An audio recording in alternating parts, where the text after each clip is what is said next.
Donc en coordonnées cylindriques, le point M il est repéré par la variable ρ et par la variable z. Donc on a comme si on a réduit l'espace parce qu'on a une possibilité de symétrie.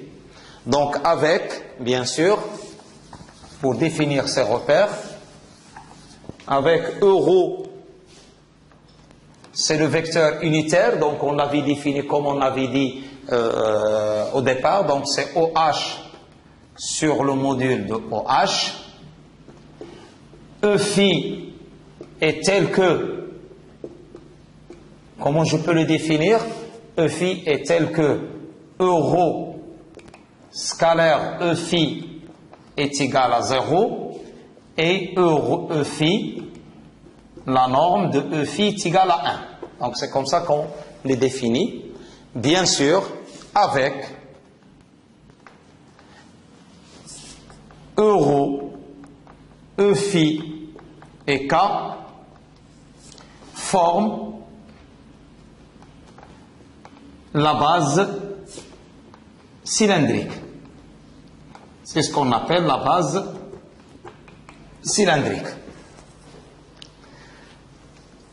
Donc la même chose, qu'est-ce qu'on peut dire de ces vecteurs? Donc ici, je vais représenter K. Voilà.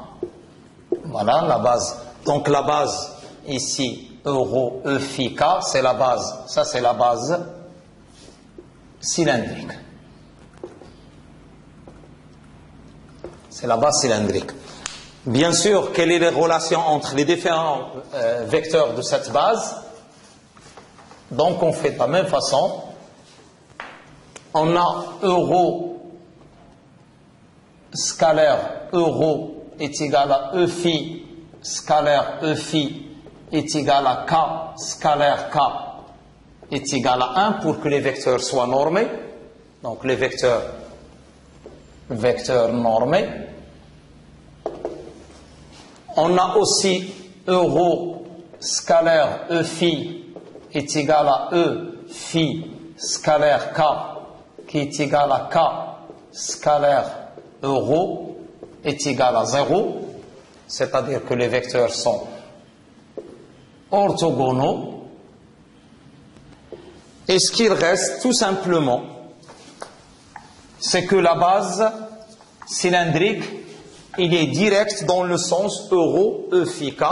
Donc ρ, E phi et K, direct, c'est une base directe dans ce sens-là. C'est-à-dire que si je prends ρ comme ça, E phi comme ça et K comme ça, donc j'ai, comme j'ai dit tout à l'heure, si je prends le produit vectoriel ρ vectoriel E phi, ça me donne ce vecteur-là. Et si je prends E phi vectoriel K, ça me donne ρ. Et si je prends K vectoriel ρ, ça me donne E phi. C'est-à-dire ρ vectoriel E phi est égal à K. E phi vectoriel K est égal à ρ. Et K vectoriel ρ est égal à E phi. Attention, il faut que ces relations ne vous échappent pas. À chaque fois, il faut les poser, il faut les maîtriser. Parce que c'est, en général, toutes les erreurs rencontrées au sein des étudiants, c'est qu'ils n'arrivent pas à assimiler ce produit vectoriel entre les vecteurs de la base ainsi définie. Voilà. Et donc le vecteur déplacement, de la même occasion, on peut définir le vecteur déplacement D de OM avec OM est égal à ρ plus ZK. Donc le D de OM c'est quoi? Comment je peux le calculer? D de OM est égal à D de ρ plus ZK. Donc c'est un déplacement qui se fait au cours du temps. Donc c'est d rho rho plus rho d de rho plus dz k plus z dk. Donc moi je fais le calcul global. Et après, je procède à des simplifications. Donc, la base cartésienne étant supposée une base fixe, donc ça c'est 0. Mais attention, attention, ça c'est très important, d rho, d de euro est différent de 0. Parce que, comme je l'ai dit tout à l'heure, le vecteur euro c'est un vecteur mobile. C'est un vecteur mobile. Et comment je peux le calculer? C'est très simple. Donc, d de OM est égal à d rho, euro, plus rho. Et je vais écrire d de euro sur dt fois d. Je vais l'écrire comme ça, fois défi. Défi, donc je vais simplifier. Je multiplie par défi, je simplifie par défi, plus dzk. Maintenant, comment je peux calculer d euro sur défi? C'est pour cela que je suis obligé de faire des projections, et à partir de ces projections, je peux déduire d de euro sur défi. Donc, je vais effacer ceci. Donc si je fais la projection dans le plan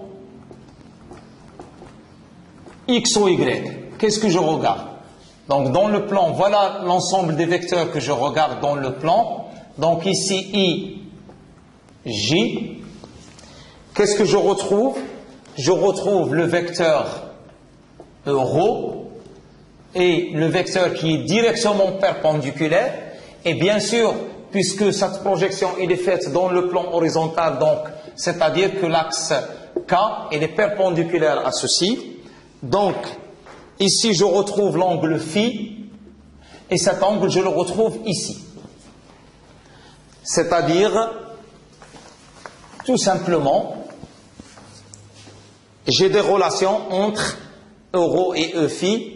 Donc, euro, si je fais la projection, donc, j'applique les propriétés de produit scalaire. Donc, c'est cosinus de phi I plus sinus de phi J. Voilà.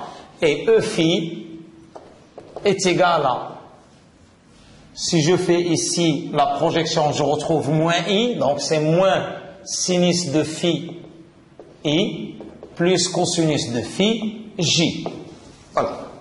Maintenant, je veux calculer d de euro sur d phi. Donc, à quoi est égal d de euro sur d phi? Est égal à d de cosinus de phi I plus sinus de phi J sur d phi. Donc, c'est une dérivation, c'est une dérivée standard. Donc, c'est quoi? C'est moins sinus de phi I plus cosinus de phi J. Et ceci, c'est quoi? C'est tout simplement, qu'est-ce que je retrouve? Ceci, je retrouve le vecteur E phi. Et ceci, on l'avait dit lorsqu'on a dit que la dérivée d'un vecteur, le vecteur et sa dérivée sont perpendiculaires. Donc, la dérivée de d de euro sur d phi, automatiquement, il va me donner le vecteur E phi, qui est directement perpendiculaire. D'où d de OM, ce qui me donne d de OM est égal à d rho euro plus d rho d phi phi plus dz k. Voilà. Donc, qu'est-ce qu'il explicite cette relation? C'est-à-dire que lorsque le point M se déplace en coordonnées cylindriques, donc il subit un petit déplacement d rho suivant euro, et un déplacement rho d phi suivant E phi, et un déplacement dz suivant k. Voilà. Et ceci, donc, je vais enchaîner par la relation entre les coordonnées cartésiennes et coordonnées cylindriques. Donc, si je prends OM en coordonnées cartésiennes, on avait défini c'est xi plus yj plus zk.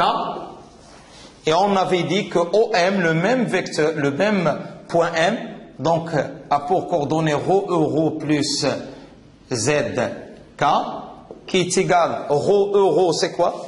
C'est, je remplace euro par sa valeur, donc c'est ρ cosinus phi i plus sinus phi j plus zk, d'où, par identification, qu'est-ce que j'obtiens? Par identification, x est égal à ρ cosinus phi, y est égal à ρ sinus de phi, et z est égal à z. Pourquoi? Pourquoi z n'est pas, il ne s'est pas transformé?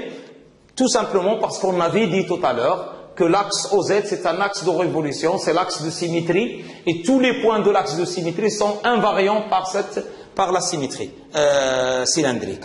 Voilà. Bon, maintenant on passe aux coordonnées sphériques. Bon, il y a ce qu'on appelle les coordonnées polaires, donc c'est un cas particulier. C'est un cas particulier des coordonnées cylindriques. Bon, je vais passer rapidement. Coordonnées polaires.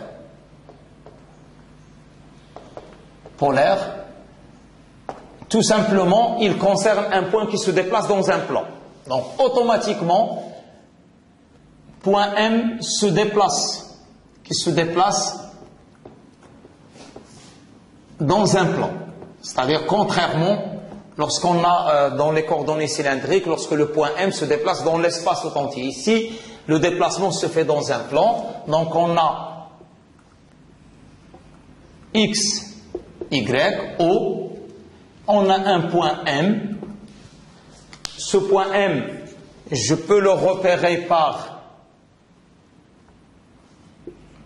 euro.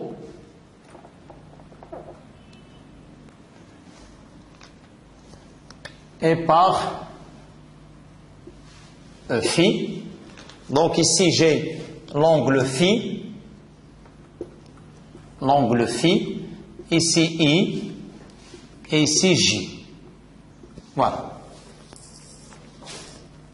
Donc ici OM est égal à XI plus YJ, parce qu'on avait dit que le mouvement se fait dans un plan, et OM, en coordonnées polaires, je l'écris comme étant ρ euro. Voilà. Bien sûr, avec X, la